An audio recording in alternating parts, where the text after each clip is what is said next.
There we go. Okay, folks, welcome to today's episode. I'm super excited to share today's guest. We've got Chris Boettcher, who is calling in from South Carolina on the East Coast. And I came across Chris through Twitter. So I'm not very active on Twitter, but I really resonated with his content and his approach. So, Chris, before we maybe jump into the nuts and bolts, tell people a bit more about who you are, what you do, and how you got into the online space and on how we found each other today.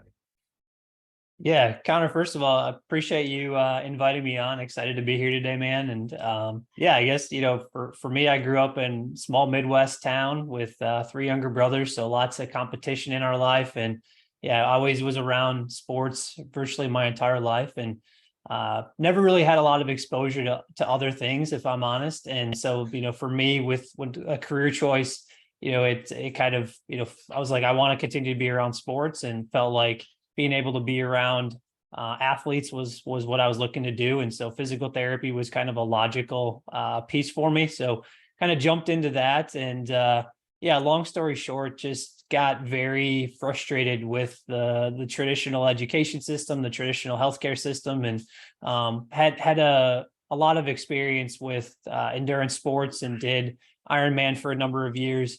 And that was sort of a bit of a for lack of a better word, distraction for me. Didn't realize how frustrated I was with the career side of things and not really being able to take care of patients I wanted the way I wanted to, and just a lot of the things that are slowly unraveling when it comes to traditional healthcare. And I stepped away from Ironman when we started having our family, and at that point, it kind of left a big gaping hole. And then the pandemic hit, and had some time to reflect on life, and decided I didn't really want to do this anymore. I needed to make some adjustments along the way. And my brother and I, who's also a physical therapist, we had a number of conversations about, where we wanted our life to end up. And we just realized we needed to do something different. And so two guys that had basically no social media experience or interest in social media jumped into the social media side of things. And, about a year and a half later, here we are. So yeah, that's, I know there's probably a lot more to unpack there, but that's kind of me in a nutshell right there. Wow, that's amazing, man. So, like, first of all, you're a doctor of physical therapy, right? So you were in uh, that standard kind of healthcare model for how many years were you in there before you decided to actually step away from it? Yeah, I treated for about 10 and a half years before stepping away from it. And then what was the main frustration? Like you were saying, like you did 10 Ironmen as well. So I think Chris is not like sharing his impressive feats on the call, but like you just you did 10 Ironmen, which is nothing to be it's a massive thing to be able to do. And you were saying you were doing that, and a lot of it was just kind of from a frustration standpoint, like just putting your mind off your work. Well, I got into it after undergrad, and as I stepped into my graduate studies, it became a bigger and bigger part of my life, and raced for the first, 3 to 4 years of my career as a PT. And so that was my passion. And I was, pretty successful with it. I really enjoyed it, but it's obviously a huge time commitment. So when my wife and I decided to start our family, it was one of those things where I felt like it was in my family's best interest to kind of take a break from it. But as I said, it kind of left a big hole for me, and exposed a lot of the frustrations that I think I was just masking with being able to compete on a consistent level with Ironman. And yeah, I mean, as far as, the biggest frustrations is it just felt more and more like it wasn't about taking care of patients. There's also I don't know how it is in Australia, but I know here there's a giant student debt issue for people that jump into the medical profession. So, you commit all this time and energy and money, and then you come out and you feel kind of handcuffed, and you look at the system and you don't really have a lot of other ways to go. The system has become more and more, I want to say monopolized, but you just have huge healthcare systems that own just about everything. So, you can't just jump from one employer to another because you're basically all under a very similar umbrella. And so it creates a situation where, reimbursement's very poor. They're cutting as much as they possibly can because, Medicare is the primary basically payer in the United States. And it's on the verge of insolvency as far as I'm concerned. So they're trying to create more and more paperwork, more and more ways to cut reimbursement if you don't do things properly by their standards. And all other insurance companies kind of follow suit from there. So when you're spending most of your day doing paperwork or having to see 2, 3, 4 patients at one time, it just wears you down. And then you find yourself in a position too where you're just working with sicker and sicker patients because there is no preventative health. And when there's no preventative health option, then you're working with patients who, yes, they may have had some kind of total knee replacement, shoulder replacement, something like that, but they also have all these other comorbidities, diabetes, heart disease. They're on 15 or 20 medications, and you're just your head's just spinning, going, this doesn't make any sense. How did we get to this point where this is the way we're taking care of people? And I didn't really know for a long period of time how I was going to try to do something else. But for me, again, the pandemic was very eye-opening that this isn't about health anymore. And I couldn't find myself continuing in that same hamster wheel, so to speak. And, it was causing me to neglect myself, neglect my family. And I basically just kind of reached a tipping point where it's like, I don't know where this is going to go, but we're going to try to do something different and build a solution that's more focused on, preventative health. Amazing, man. I want to jump into kind of that decision-making process of deciding to leave, because it is a big jump, obviously, with you had a young family at that point as well, or were you just starting a family? Yeah, I had 2 young kids, and it's funny. We didn't know this at the time, but as I stepped away, a month later, my wife found out she was pregnant with our third too. So it was a very stressful time, and she supported me throughout. I know that there was a lot of nervous energy and probably anxiety on her part, but yeah, I definitely was very, very thankful to have a spouse that supported my dream and my belief that we were moving towards something else. And yeah, she was a rock. There's no doubt about it. Yeah, amazing, man. So let's kind of just go to when you were in in your job before you decided to leave everything. How many clients would you be seeing a day, and how much time would you have with each client roughly? Yeah, so I did go through a little bit of a transition where in the outpatient setting, you're working with, I would say, anywhere from 12 to 20 patients in a day. And so you're never really working with someone one-on-one. And again, the outpatient side of it has gotten really bad when it comes to reimbursement. So these clinics are just forced for you to see 2, 3, 4 people at a time. So you'd be doing an evaluation with one patient, and you're still trying to keep someone else moving with exercises, in a different room. And it was just, you're constantly back and forth, back and forth. So you're never really giving anyone your undivided attention, which I think was a huge problem. And that creates a lot of, you can imagine, frustration for patients who are like, you're supposed to be working with me one-on-one, but you're kind of consistently going back and forth. You got to tell them, we're in the middle of your interview for your evaluation. Hold on one second. I've got to go show somebody an exercise. And then you come back, talk to them for 5 more minutes, and then you're right back doing the same thing. And so I eventually, I got out of the outpatient side of it, and I got into home health, which for those listeners that don't know, that's basically where, you have a lot of patients who've been in the hospital with, it could have been a surgery, a heart attack, stroke, and they're transitioning back home before they're able to get to the outpatient clinic.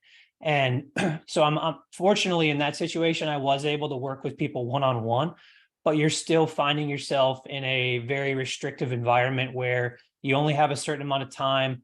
You need to see X number of patients in a day, which, when you're driving between patients becomes, another variable that's hard to control. And as I said earlier, I was just recognizing how broken so many people were because there was no preventative health. As I said, there's just the idea of being on 15 or 20 medications was, I would say, more of a norm than it was something that, I was rarely walking into a house where somebody was only taking one or two medications. It was more likely I was seeing someone that had 10 medications as opposed to one or two. And it just wasn't making any sense. And you still were finding yourself in the same situation where I'd have a stroke patient, for instance, and they would tell me I could only see them once a week. And it's like, I'm not going to make progress with a stroke patient seeing them once a week. They need to be seen, 2, 3, 4 times a week for us to get the most out of this, rehabilitation. And again, lots of handcuffs. And so I just, again, reached a point where it was like, if we don't get out in front of this stuff and we don't create a more preventative, solution, the sick care system, as I like to call it, is not going to solve people's problems. It's not set up for that. It's set up to create a dependency model rather than something that empowers individuals. Yeah, man. It's interesting because like it's easy to get angry at the practitioner, at the doctor, but then you're in a position where, it's very hard to give any sort of service if you're doing like 15 minutes or 10 minutes and then you're jumping to the next room and then it's hard to give any sort of quality with that. I had two of my parents over the last 2 years, one with mental health issues, my mother going into the public system, and my father with cancer.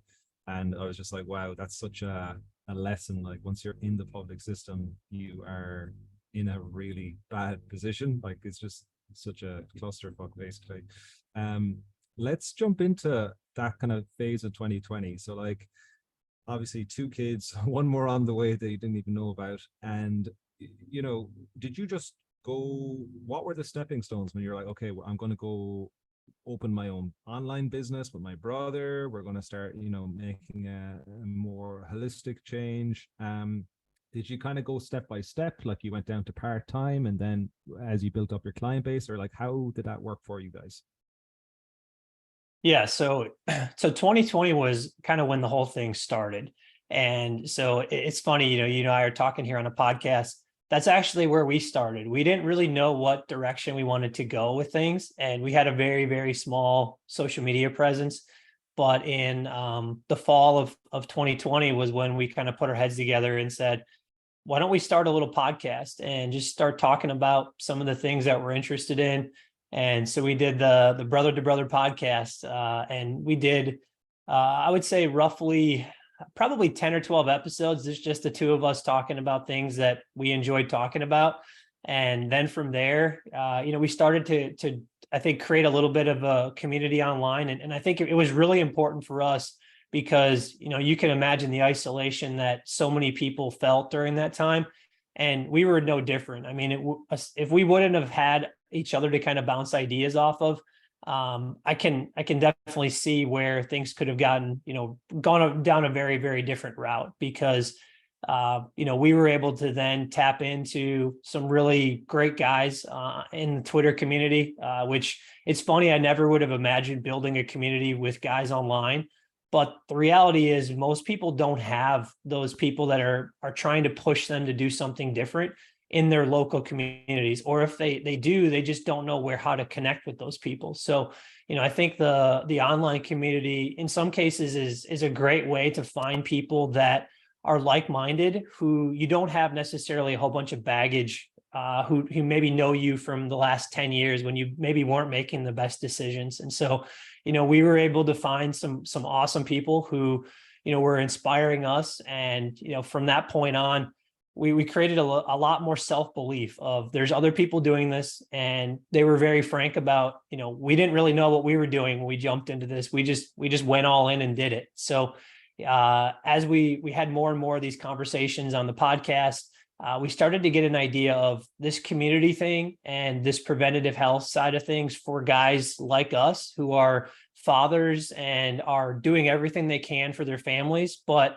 we just oftentimes fall into this pattern of self-neglect, and that turns into, our poor health, weight gain, just lack of belief. A lot of the stuff we talk about goes back to that. Is I think for a lot of guys is we're doing everything for everybody else all the time. And it creates a very kind of defeating model where, we just don't necessarily believe we're capable of anything other than being that provider, being that father, and those are all great, hats to wear. But if we can take care of ourselves and take care of our health, it just opens the door to so much more for us, and allows us to just pour into our families in a very different way. So we just decided, that was going to be the angle we were going to take, basically talking to ourselves from, 2 or 3 years ago when we were neglecting our health and working, excessive hours and just kind of beating our head against the wall day after day.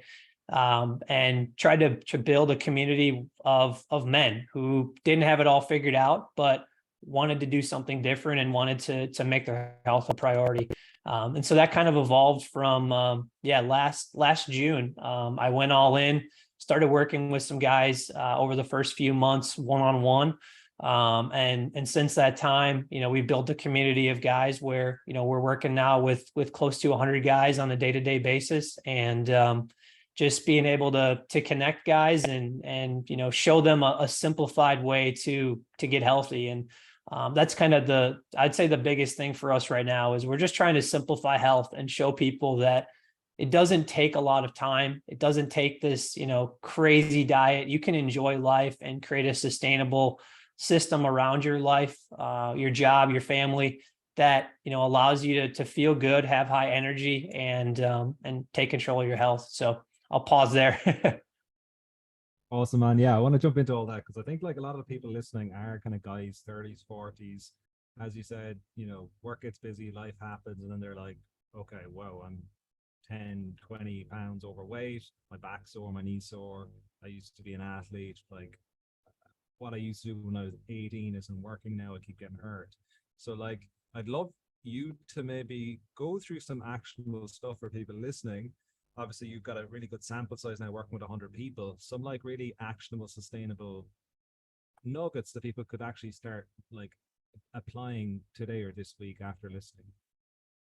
Sure. Yeah. And I'm glad you mentioned the idea of, ex-athletes, because I think that's a big transition for guys who, we're involved in a lot of sports in high school and college, and we sort of have this purpose for our bodies. And then very abruptly, it just ends. And we're sort of left with, okay, you see guys going into college and gain weight, or they leave college after, playing sports at a pretty high level. And then they start to gain weight when they get into their career because they no longer have that purpose, and there's that lack of competition. I think that leaves a big gaping hole.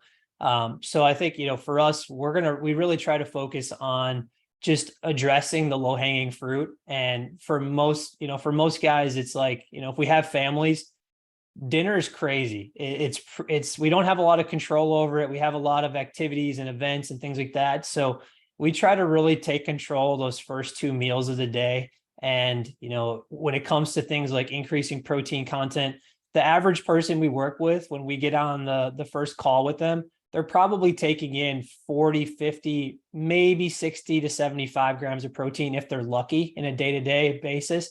And so we try to bridge that gap. We don't need to be necessarily getting to 200 every day. There's a lot of people out there that want to push that idea, and I think that's fine, but that's not necessarily something that every guy is going to be able to do day after day. So if we can just bridge the gap, it's like, let's hit triple digits on a consistent basis, see how you feel, and then we can start working our way up from there. And, that creates an opportunity to, stabilize blood sugar. And we have stable blood sugar throughout the day, and we kind of hop off the roller coaster of those, blood sugar spikes and crashes. We just feel better. And, that also creates an opportunity for our body to actually burn fat, as opposed to all that free floating sugar from those spikes and crashes. Our body's lazy. It's going to kind of take the path of least resistance and burn off that sugar before it wants to go ahead and touch burning off any additional fat. So I think the stabilizing those first 2 meals of the day is huge. So we try to make that, kind of a system, so to speak, where we take the guesswork out, give guys a couple of simple options they can apply day in and day out. And then, we create a bit of margin with dinner where maybe a couple nights a week, you can almost do whatever you want because, 80, 85% of your meals are dialed in. You don't have to think about them.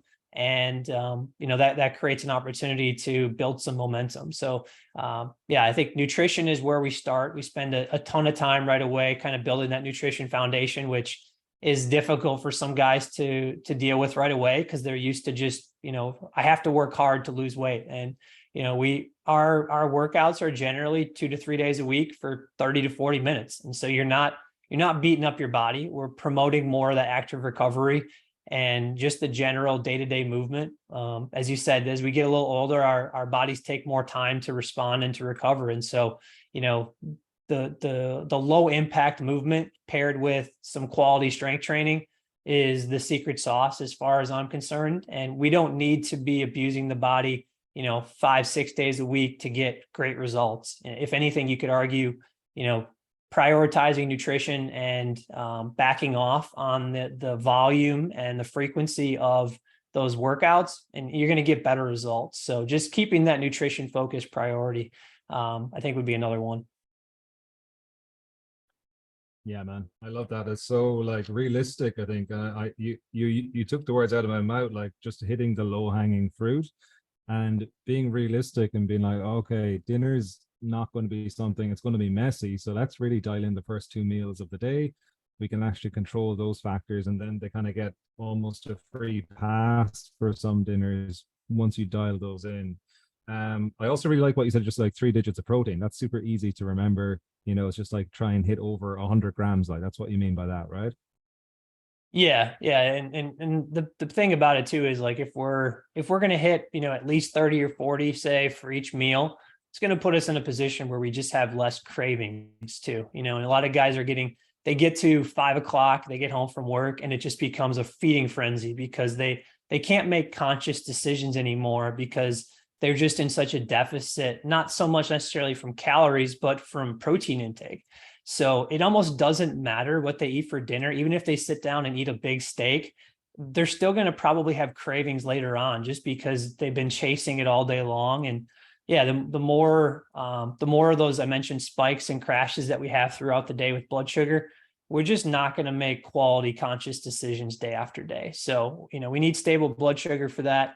And you were talking earlier about, mental health. I think mental health is something that we don't put enough emphasis on nutrition there either. It's like, if we have a lot of stress, we have a lot of anxiety in our life, just by stabilizing blood sugar, you're going to have less of those things. And so I think that's a big missing link right now for a lot of people is, yeah, just quality food and what that's going to give you in terms of the margin with your mental health. And that's, if you have less stress and anxiety, you're probably less likely to jump into the ice cream at 10 p.m. as well.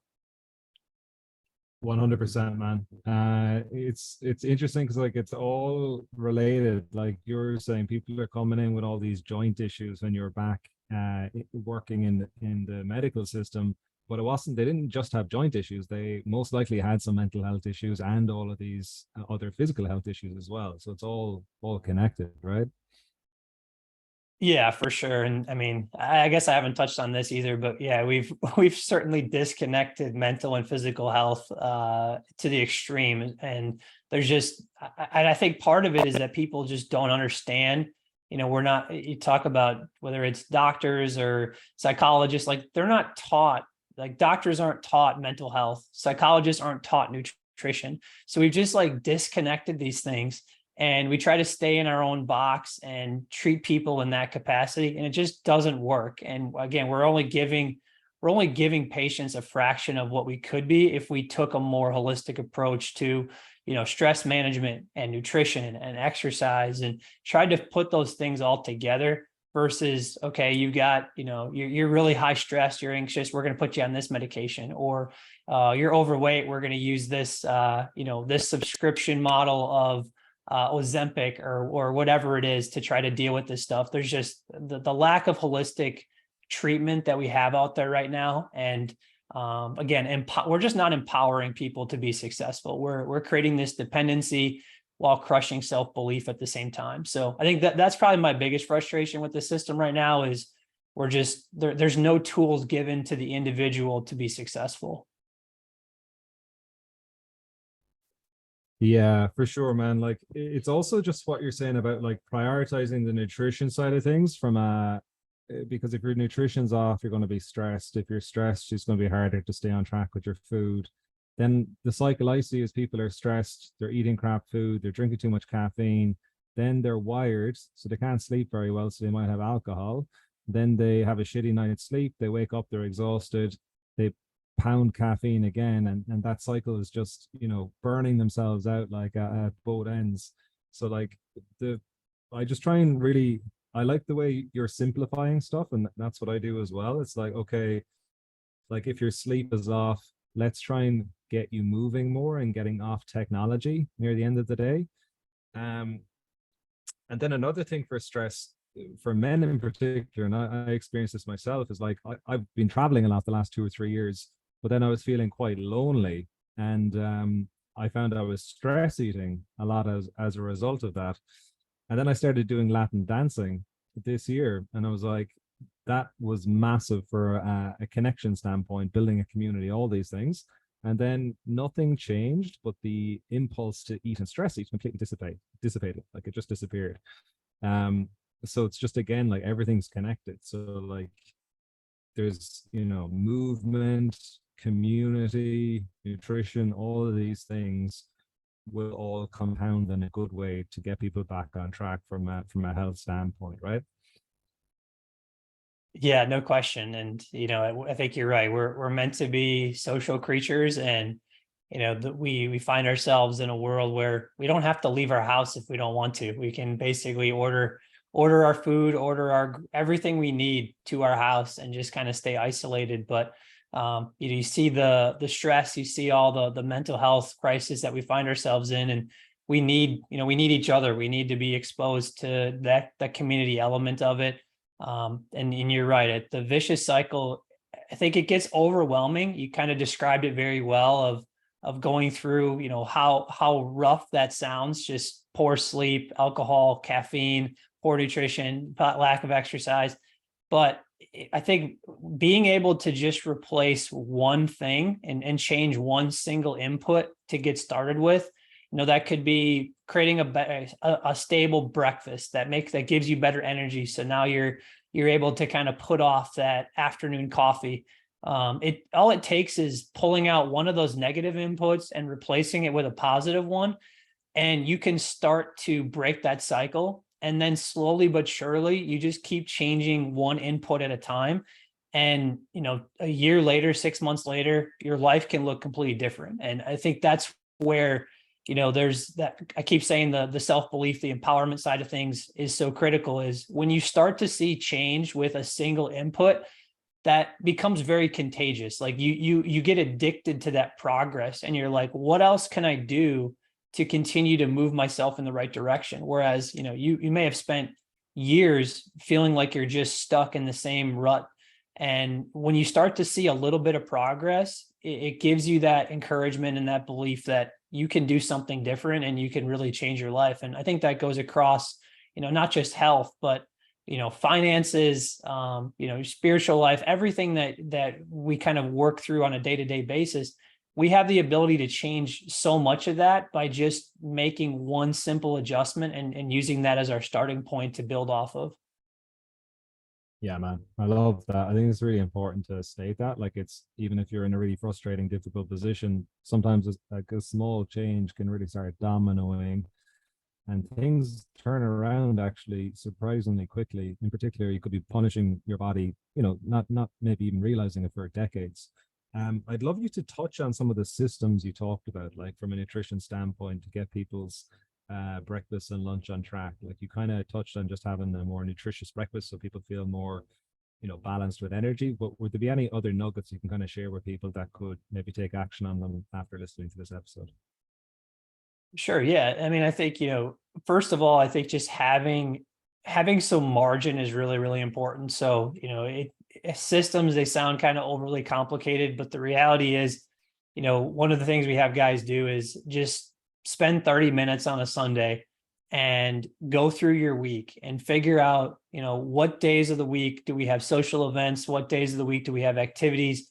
Okay, those are the nights we're probably not going to be able to cook. So let's leverage the other days of the week. If it's 2 nights, 3 nights a week, only, I would say, when it comes to cooking, when it comes to planning, make sure that you're not biting off more than you can chew. Don't commit to cooking 5 nights a week when you really only can cook 2 or 3, because that has a that's going to create some level of defeat as well, is when you overcommit and then you're not able to live up to those expectations, then you feel like you're falling short. And so I think there's a lot to be said for starting off with what you can handle.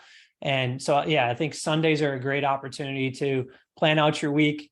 We always, my wife and I, we work really hard on making sure we have, kind of our schedule laid out for our dinners. If this is what we're going to do this week. These are the nights we're going to, maybe we are going to go out one night a week, or we're going to leverage, leftovers on these couple nights of the week, so that then you can pull out all your protein, you can have it all unthawed. There's nothing worse than having a plan and then not having protein ready to be cooked. So, something simple like that, those few mindful minutes where you can plan out your week when it comes to nutrition. And then, as I said, I really think it's important to put those first 2 meals of the day on autopilot, as we like to say, where, guys don't necessarily need a ton of variety when it comes to those first 2 meals. If you want variety, fine, we can build that into dinner. But those first 2 meals of the day, it really does need to become a bit of a system where you have, maybe it's 2 options.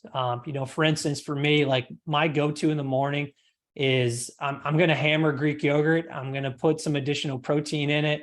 I love my frozen berries. Like that's what I've been doing for the last 2 years. And, it's one of those things where I don't have to think about it. It's a 2-minute meal. I'm going to get, 50 grams of protein from it, and it's going to start off my day in a great spot. And then I'm going to get quality energy from the moment I eat it all the way through, that mid-afternoon range. So it's just taking the guesswork out of your day, finding things that fit your lifestyle. It's like, don't commit to cooking eggs in the morning if you only have, 2 minutes to get out the door. You got to find something that's going to work for you and allow you to be successful, because you don't want those meals to become a stressor either. So, there's a lot of different options out there, a lot of different ways to get to, as I said, 30 grams of protein per meal. I think that should be a standard for most people. Certainly going higher than that, there's nothing wrong with that. But, if you start getting under that number, and your risk for snacking kind of goes out the window. So I guess I'll pause there. I think that's a really good starting point when it comes to nutrition. I think a plan and putting a couple meals on autopilot would be, where we start with most guys. And then from there, on the fitness side of things, again, same thing reigns true. We don't want to overcommit ourselves when it comes to exercise. I personally believe you only really need to be working out 2 to 3 days a week when it comes to resistance training. And if those are quality workouts, I do all my workouts at home too. So I think that there's an efficiency behind that as well, where you don't have to drive 15, 20 minutes to the gym each direction. You basically could get your workout done in the amount of time that it takes you to commute back and forth. And, now you don't really have an excuse when you can get out there and knock it out in that short of time. Yeah, for sure, man. That's actually where I wanted to go, because what sort of training volume were you doing at your peak with the Ironman on a weekly basis? Yeah, again, that's part of the reason I stepped away from it. It was a part-time job, if I'm honest. It was 15 to 20 hours a week. We got married in 2015, and I had qualified at Ironman Wisconsin to go out to the World Championships in Kona, but it's like 11 months later. So we got married in May, and I had to spend the first like 6 months of our marriage training for Kona. And my wife supported me. She was great, but I felt guilty. Every Saturday morning I was getting up and, all right, I'm going to go do my 5-hour ride. And, so it was working full time, basically my Saturdays, my mornings, I was beating myself up on the bike. And then, you come back home, and you can imagine where your energy level is after doing, 5 hours in the southern heat. You don't have a lot of energy to pour into your wife at that point. So I just realized, like, this is probably unsustainable at this phase of our life. And I don't really want to be overcommitting myself long-term to this any further. So I definitely want to get back to it again at some point. But right now, I'm enjoying just the balance that I have in my life, and obviously building a business at the same time. So still plenty busy, but trying to be more mindful of prioritizing my family along the way. Yeah, and like, what do the current workouts look like? Like, what sort of stuff you do at home? Yeah, so I kind of do a nice mix of things. So as I said, I really like doing the strength training. 3 to 4 days a week for me. I do kind of a push pull legs routine that I enjoy, and then complement that with you. Right now, I'm just doing a couple of runs a week. I'll sprinkle in. I still like, I ran track in college, so I still like a bit of intensity from time to time. But maybe it's a track workout or doing some hill repeats, things like that. So I try to sprinkle those in once every couple weeks just to change it up. But that's kind of my general routine right now is, yeah, I'm doing couple runs, usually 3 to 4 lifts, and yeah, just trying to maintain that balance. But none of that stuff is taking more than about an hour out of my day from one day to the next. So that's a nice little balance that I'm trying to find right now. Yeah, that's great, man. So kind of like 5 hours a week, or roughly 5 or 6 hours, versus like 15 to 20 hours is it's a big commitment, man. Yeah. Yeah, definitely. And yeah, Better and better for your marriage. yeah, and honestly for my body too, because Yeah.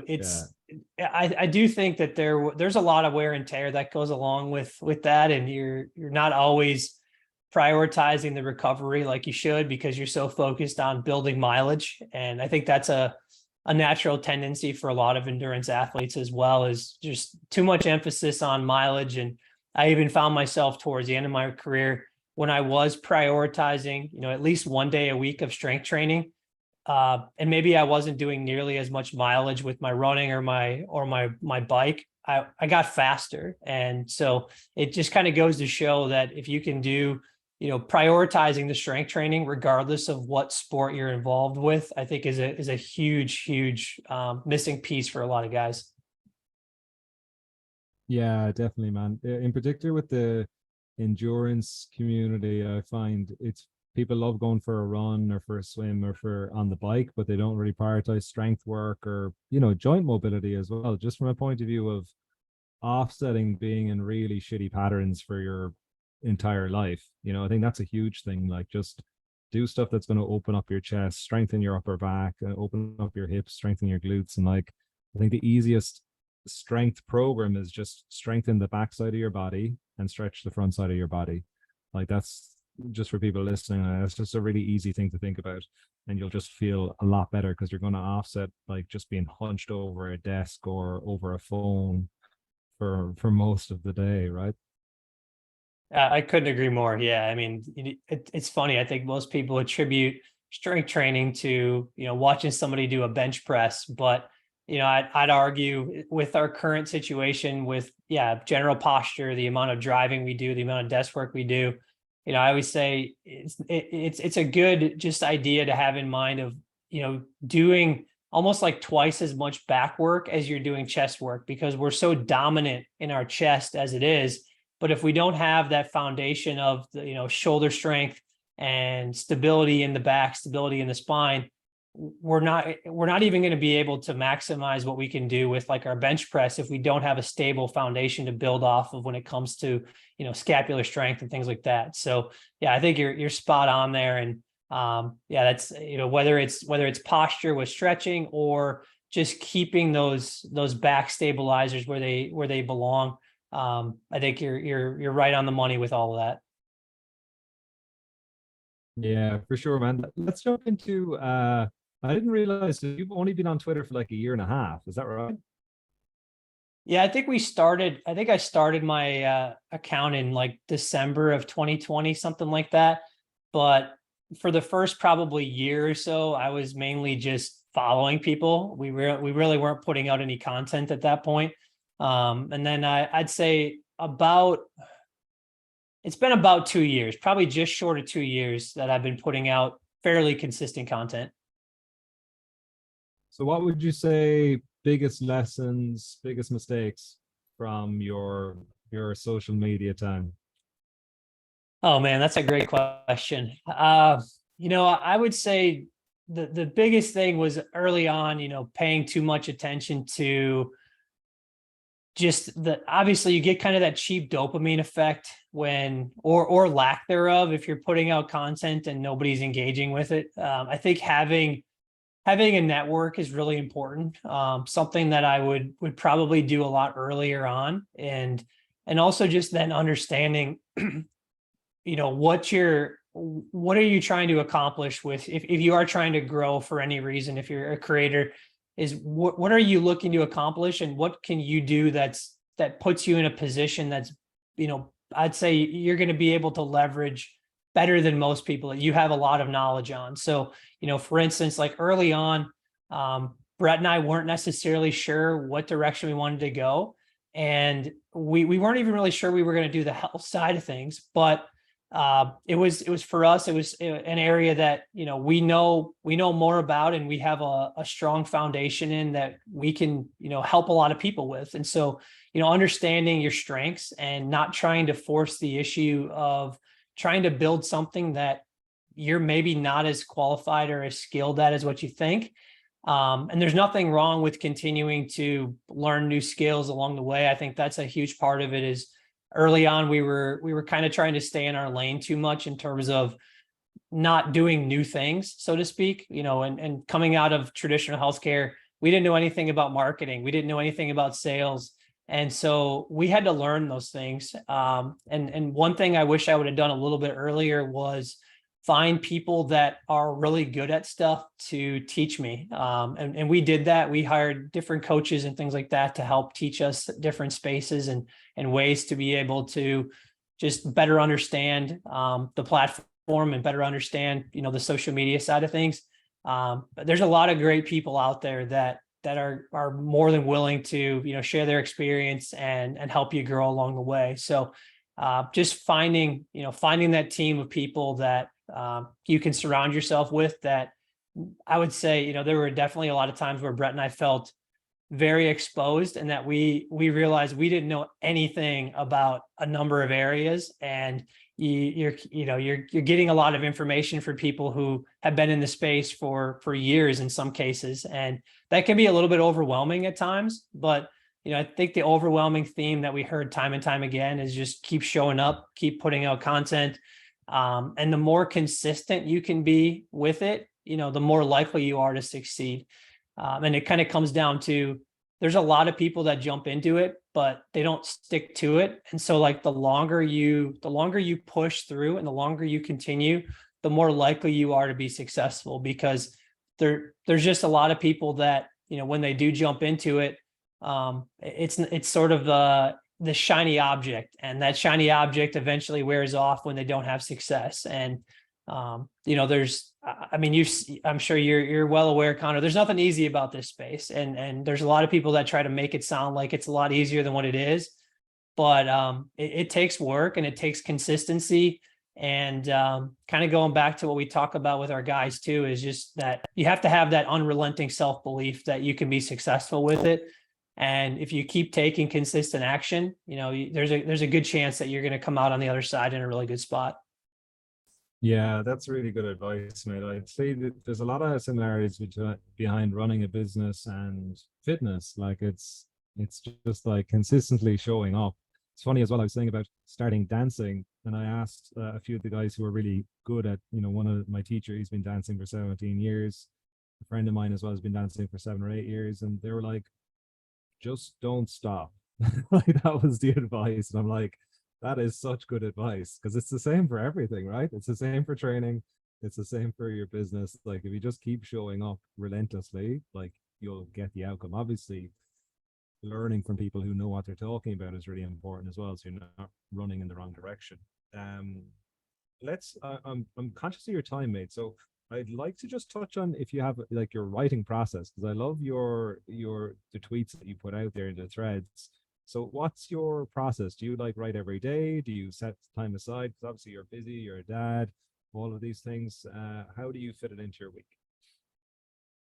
Yeah. So, for me, it works out best for me to write in the mornings typically. I feel like I'm have a more clear head, more just margin to be able to unpack ideas. So typically I'll spend a couple mornings. I try to get up early. A lot of guys will work out first thing in the morning. I'm not really a morning workout guy. I do more of my stuff like middle of the day, but I like writing before the kids get up. Spend a little bit of time, reflecting, journaling, kind of unpacking some ideas, and then, I try to get into a little bit of a flow with it. So I do love the coffee shop. I'm not going to lie, with young kids in the house. Once they get up, there's not really an opportunity then to get into that writing process. So I'll try to step away at least, once or twice a week and spend a few hours doing some writing at the coffee shop. And I think that's I don't write every day. Usually it's a couple days a week. Try to unpack, things for threads. And I think it's also important to just, repurposing different content is one of those things I never really thought much about. You kind of get into a space and you realize that, especially the way things are set up now, people aren't seeing every single thing you put out. So there's a lot of different ways for you to kind of write, maybe it's write an email or write a thread and then repurpose it into something else. If there's an idea that you decide to write a thread about, you can always come back and basically take that outline and add some additional things to make it into an email, or vice versa. If you have an email written, it's pretty easy to create a thread from that, because you can just basically take the highlights of that, make it very easy to read, and put that into a thread idea. And then same thing with individual tweets. You can kind of see what's worked well in the past. And I think it's really easy early on. I know I was guilty of this, of thinking you have to come up with consistent new ideas time and time again.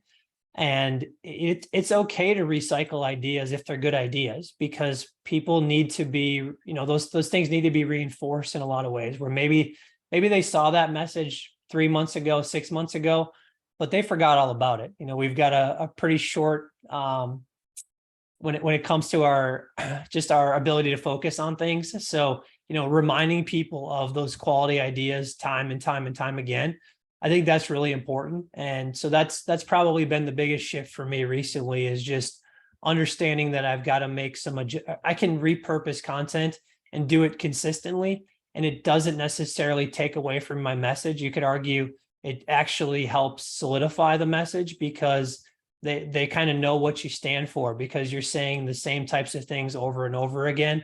And those constant reminders, I think, are very, very powerful for people. Yeah, man. This is, I think, why I started using Twitter again, because it was Justin Welch's course I bought, which is kind of, he uses the newsletter and then he repurposes it. And then I was like, oh, all of these people with really, really great kind of systematic approaches are all on Twitter. Because I've just been on Facebook and Instagram. That's where I've spent all my time. And then that's how I found you then as well, just from the Twitter rabbit hole. So it's like, I think Twitter seems to be, I like the way people think from an idea standpoint, and it seems like a lot of the stuff starts on Twitter and then it just kind of goes everywhere else as well. Would that be your experience as well, or are you just on Twitter solely yourself?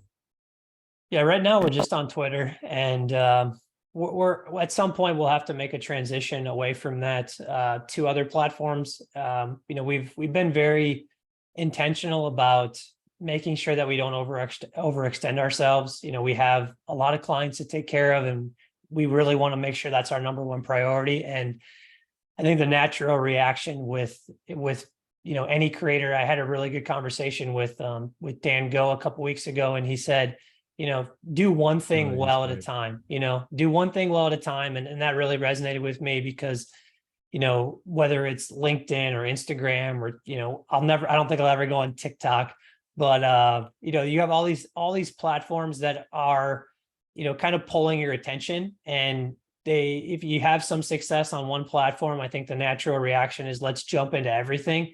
And there might be reasons for that, but you also have to realize, like, that's additional time that could be distracting you away from doing what you're doing really well right now.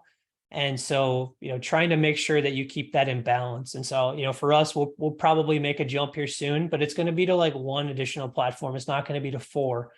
And everybody goes about it different, but for me, and with everything else that we have going on right now, I think being able to just create that, again, that system approach to it, where it's like, let's solidify one area, allow it to take care of itself, and then jump to the next platform from there.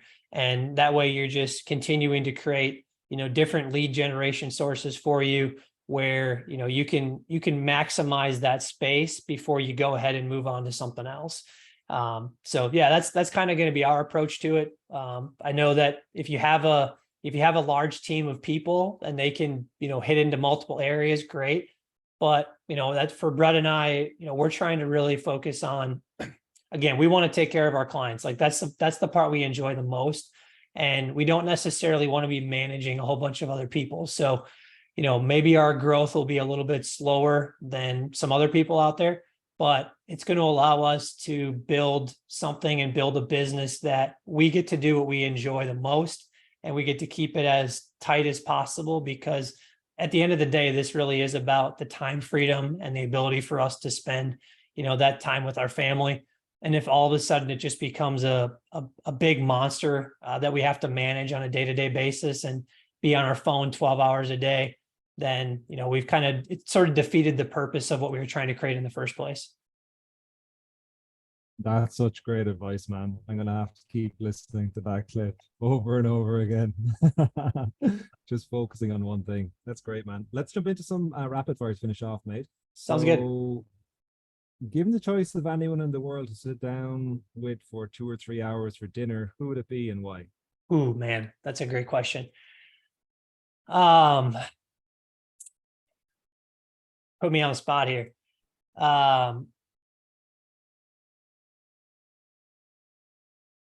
I mean, it'd be hard. I'd be hard pressed to not say a guy like Elon Musk, just because of the curiosity factor. It's more so just like understanding his brain with everything he's managing right now. I know he's a very polarizing guy, but just being able to understand where he's going with some of this stuff would just, from a curiosity standpoint, I think he'd probably be the guy right now. I can't imagine managing everything he does on any given day. And just, I'd love to understand the trajectory of where he's going with all of this stuff, and what kind of motivates him to continue to evolve on a day-to-day basis. So yeah, I guess just, again, that's probably the number one guy living today, if I had to pick somebody. Yeah, that's interesting, actually, knowing like, okay, what's the actual kind of the 3-5 year plan with everything that's in the works. Is that right? Yeah, I mean, it seems like he's always playing the long game, and it's a matter of, what is that long game? Because all of these different ideas he has, whether it's, Tesla, SpaceX, Twitter, I think they're all just huge, huge concepts. And, trying to navigate just one of them seems completely overwhelming, much less trying to manage 3 or 4 of them at the same time that all could become, revolutionary things that, I mean, they're all changing the world already, but I think he even has like grander plans than where they are right now. So it's just hard to imagine being able to manage all that, but just to get an idea of where he thinks they could go in 10 years for sure. Yeah, that's a great answer, mate. Let's hear 2 book recommendations, maybe one fitness health book and one business, personal development, or fiction. Sure. Yeah. So I think Peter Attia put out, I'm drawing a blank on the book right now, the book name, but Outlive, I think. There you go. Yes. Yes. So I'd say that's a great one, just to kind of give a great overview on things. And then I would say probably,